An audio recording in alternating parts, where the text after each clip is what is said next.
Owámniyomni. My name is Barry Hand. I'm the program director for Owámniyomni Okhódayapi. Pidamaya, thank you for joining us for this Lifeways video series. From traditional cooking to the role water plays in our everyday life to our traditional games and how they connect our generations from long ago to today, continuing the legacy of our ancestors while honoring the land and traditions that sustain us.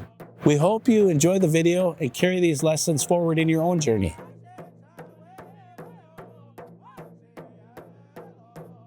Daya hippie relatives, today we're going to make Bapa, which you can make out of beef, bison, deer, elk, etc., etc. Bapa is just by taking the meat and drying it. You don't season it with anything, and you can store it and put it away, and as long as you keep it dry, it's going to last a long time. Bapa can be used for making Bapa soup or wasna. Wasna is one of our traditional foods with ground choke cherries. Today, Kami is going to demonstrate how to cut the buffalo roast that we have here today and show you how you can make Bapa in your home. This is something easy that anybody can do. When we're cutting the Bapa, the process that we call that is gabada the meat. We're going to gabada that meat, which means you're going to cut it thin and spread it open. The thinner you cut it, the better it is going to be, the quicker it's going to dry. So we're really lucky to have a strong Lakota woman to show us how to do that. And that's where this way of life, this Wichoha comes from, is from the woman's side, the Wion Wichoha. And so we're really blessed to have somebody who can do that. But again, for you men folk that are at home, we can all do this. But again, following our protocols, we're going to be learning from the Wiyompi. So we're going to start off by choosing our meat. Today we have a buffalo roast, and you can use deer, beef, elk.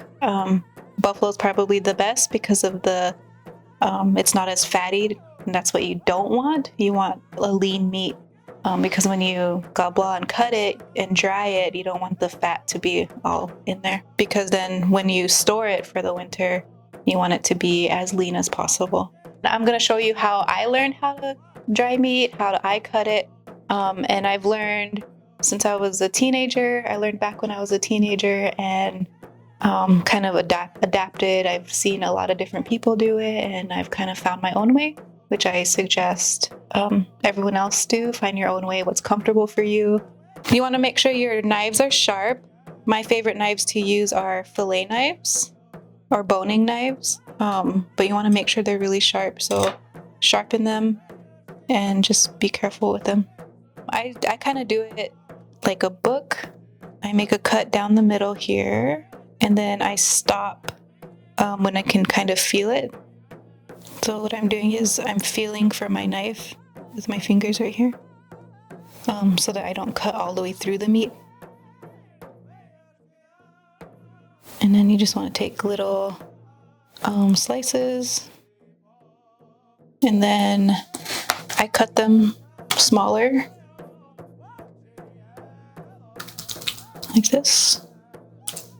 It was a good traveling food back in the day too, so those little pieces, just put it in a pouch and eat it, and that'll keep you full for a while, because when you eat that, it expands in your stomach.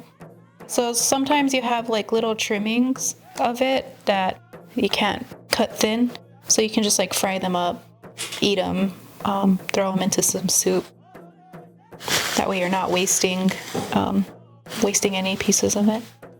Now that we're all done cutting it and gobbling the meat, just like the squash and the corn, there's two ways that you can dry this.